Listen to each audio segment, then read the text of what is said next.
Welcome to Kalaimani kitchen Vellur. இப்போ வெயில் season start ஆயிடுச்சு. ஸ்கூல் பசங்களும் எல்லாம் வீட்டில் இருக்கிறாங்க. அதனால கொஞ்சம் சில்லுன்னு ஏதாச்சும் சாப்பிட்டா நல்லா இருக்கும்னு நினைப்பாங்க. அந்த சமயத்தில் நம்ம வீட்டிலே ஏதாச்சும் ஐஸ்கிரீம் மாதிரி செஞ்சு கொடுத்தோம்னா நல்லா இருக்கும். அதனால நான் இன்னைக்கு குல்பி தான் செய்யலான்னு இருக்கிறேன். அதுதான் இன்னைக்கு எப்படி செய்யறதுன்னு பார்க்கலாம் வாங்க. அதுக்கு 1/2 லிட்டர் பால் ஃபுல் ஃபேட்டு மில்க் எடுத்துருக்குது, 1/2 லிட்டர் எடுத்துருக்குது. அது நம்ம ஊற்றி காய வைக்கலாம்.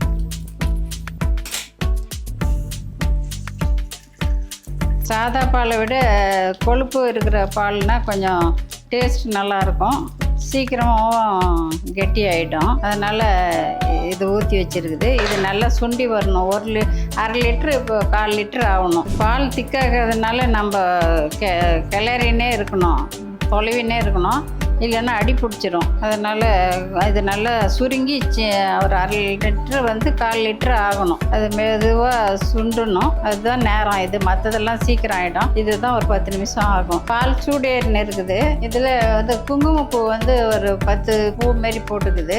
அது இந்த சூடாக இருக்கிற பால் இதில் ஊற்றினோம்னா கொஞ்சம் கலர் மாதிரி இதாகும். அதனால் கொஞ்சம் ஊற வைக்கணும். இது அப்படியே 10 நிமிஷம் அப்படியே இருக்கட்டும். இது அடி பிடிக்கும். அதனால் கொஞ்சம் நம்ம கிளறினே இருக்கணும். இந்த மாதிரின்னு அது சுண்டி வரட்டும். தேவையான நட்ஸு எல்லாம் கொஞ்சம் எடுத்துக்கணும். இதில் பாதாம் ஒரு 10 எடுத்துக்குது, முந்திரி ஒரு 10, பிஸ்தா ஒரு 15 எடுத்து, ஏலக்காய் ஒரு 6 எடுத்துக்குது. இதெல்லாம் நம்ம பவுட்ரு பண்ணி எடுத்துன்னு வந்துடலாம். இப்போ பாதாம் போட்டுக்கலாம், முந்திரி, பிஸ்தா, இதில் ஏலக்காய், இதில் கொஞ்சம் சர்க்கரை போட்டுக்கலாம். இதில் ஒரு 3 ஸ்பூன் மாதிரி போட்டுக்கலாம். பால் ஒரு 100 மில்லி ஆகவே குறைஞ்சி வந்துருச்சு. குங்குமப்பூ ஊற்றி வச்சோம்ல, அது இதில் சேர்த்துடலாம்.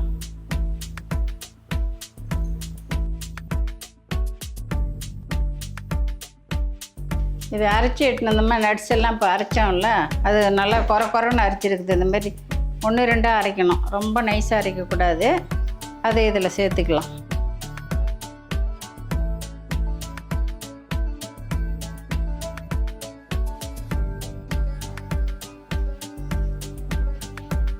இதுதான் டேஸ்ட் கொடுக்குறது நட்ஸு பவுட்ரு.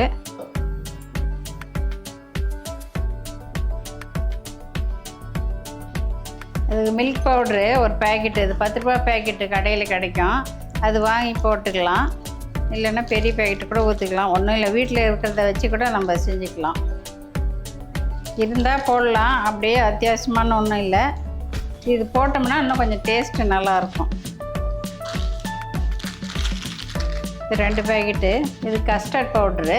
இது போட்டோம்னா நல்லா திக்னஸ் கொடுக்கும். அதுக்காக இதில் 1 ஸ்பூன் போட்டுக்கலாம்.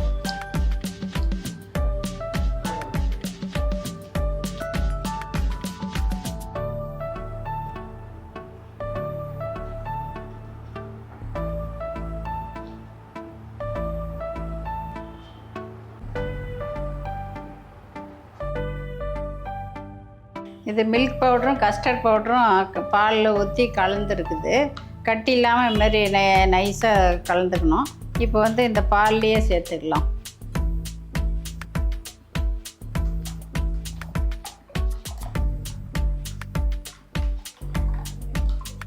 இது ஊற்ற ஆரம்பித்தோடனே தீயை கொஞ்சம் குறைச்சே வைக்கணும், இல்லைன்னா கெட்டி ஆகிடும், உடனே அடி பிடிக்க ஆரம்பிச்சிடும்.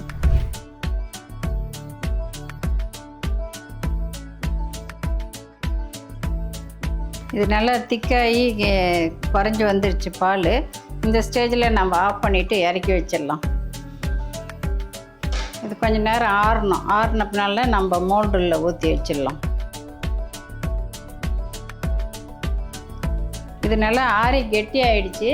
இப்போ அந்த மோல்டில் ஊற்றி ஃப்ரிட்ஜில் வைக்கணும்.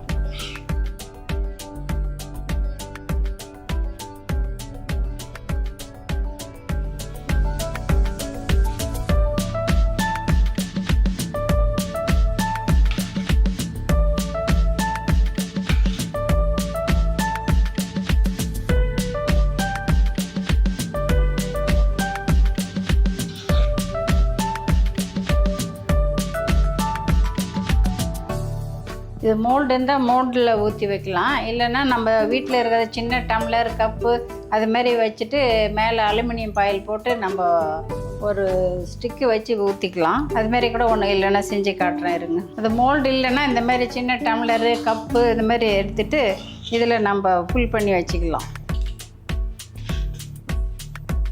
இது மாதிரி அலுமினியம் பாயில் கட் பண்ணி இப்படி வச்சுக்கலாம்.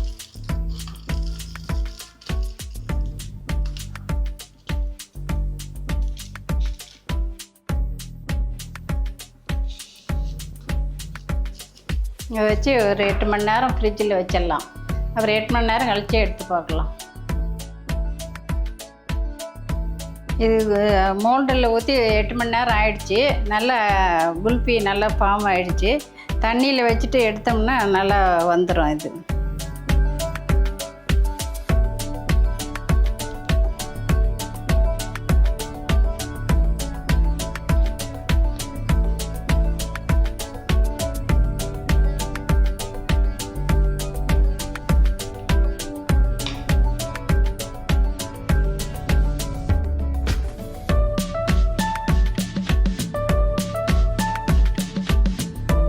சிம்பிளாக வீட்லேயே எப்படி செய்கிறது நம்ம இன்றைக்கி செஞ்சு காட்டியிருக்கிறேன். அதுமாரி நீங்களும் செஞ்சு பாருங்கள். இந்தமாரி தொடர்ந்தாப்பில் நான் போடுற வீடியோவை உங்களுக்கு பார்க்கணுன்னா கலைமணி கிச்சனுக்கு சப்ஸ்கிரைப் பண்ணுங்கள். தொடர்ந்தாப்பில் என் வீடியோ வந்துகிட்டே இருக்கும். செவ்வாய்க்கிழமை சனிக்கிழமை அது சப்ஸ்கிரைப் பண்ணிவிட்டு நீங்கள் பாருங்கள். இன்னொரு வீடியோவில் இதேமாரி இன்னொரு வீடியோவில் பார்க்கலாம். பை.